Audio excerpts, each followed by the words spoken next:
This is Pete Hegseth and his wife in the streets being confronted. Hey, you treasonous traitor! Hey, you murderer! You're gonna learn how to do a pull-up in prison! You're gonna learn how to do a pull-up in prison, you traitorous scum! You cowardly, treasonous murderer! Shame on you, you traitor! Shame on you, you coward! Traitor! You shitbag! You can't even do a pull-up, you drunk! Hey, you murderer! It's the kind of thing that I would expect eventually to happen. It's why these folks probably don't want to step out in the streets. They should be heckled. They should be confronted. They should be told who they are by the American citizens every time they step out, because they demean us. They attack us. They hate this country. There's a really good way to clear that up. Have your name be nice and cleansed. Step out in the streets and have people celebrate you. Not say things like this when someone's asking you questions about those attacks. Problem. Not hopefully. It will make the American people safer in the process. So, Mr. Secretary, you will be releasing that full video? We are reviewing it right now. Is that a yes or no?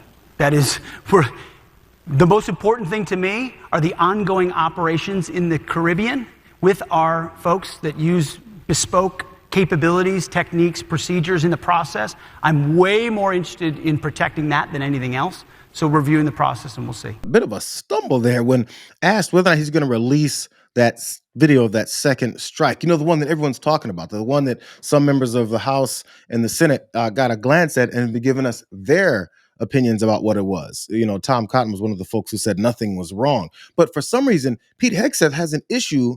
As you saw there, they're going to review whether or not they're going to let us see that great video. They've shown us every other video. They've shown us videos for a few months now about these murders that they've been doing, as if that's a good thing. But this particular one they have to review.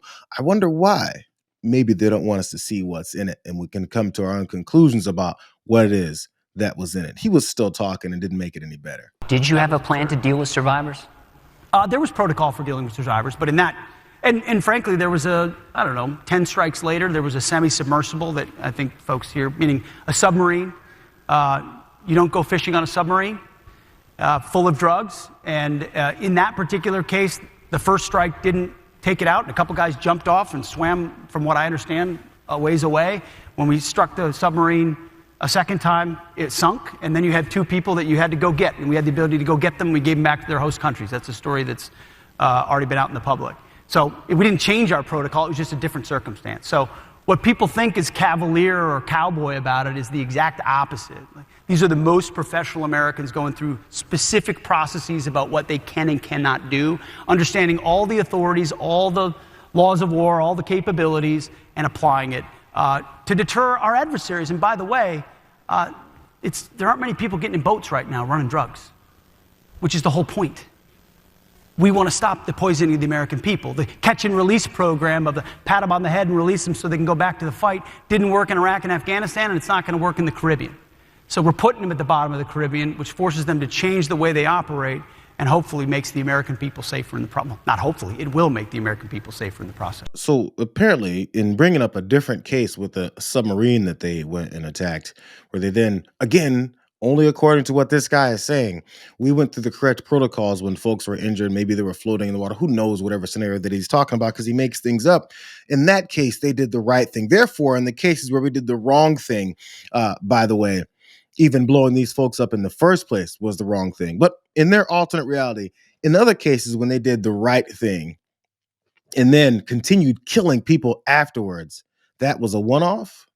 What's the difference? Why is that one okay to kill people, and in the case of the submarine, it's not? He just brings up other things to try and deflect from the fact that he's continued to get cornered in these bad rotation of lies. I feel like Representative Adam Smith, Democrat, who got a chance to see some of this stuff, who pointed out what it is that he saw, he has a pretty good grasp on the reasons why Pete Hegseth is a little dodgy on whether or not he wants to show folks that other half of that video where they struck them the second time. I believe it was like 42 minutes after the release of the video. President Trump has said he's fine with having it released, but Secretary Hegseth also said yesterday that's still being reviewed, and he raised the possibility that they can't release it because they don't want to compromise sources and methods. Yeah, that's ridiculous. I mean, how many videos have they released to date? I'm not sure. It's like 15 or 20.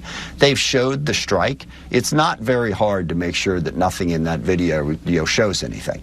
If they showed us just the portion that we saw of those two on the boat, it's no different than any of the dozen-plus videos they've already released. I mean, it seems pretty clear they don't want to release this video because they don't want people to see it, because it's very, very difficult to justify. And again, big issue here is President Trump's dragging us into a foreign conflict when we have domestic issues that we're supposed to be paying attention to, that we need to be paying attention to.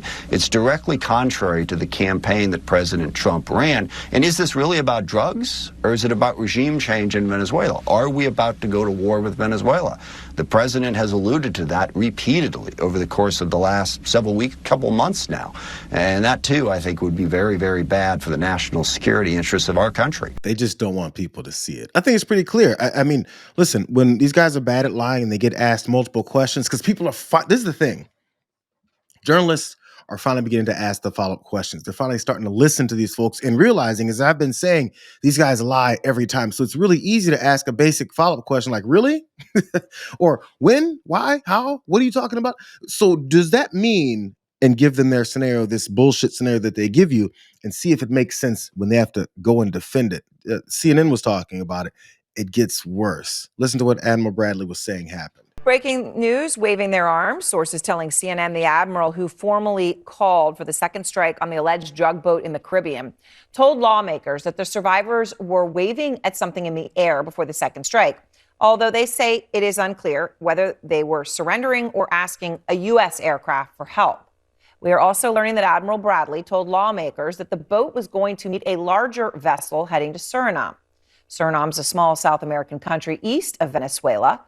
And that may matter because U.S. drug enforcement officials tell us that drug trafficking routes via Suriname are primarily destined for European markets, not the United States.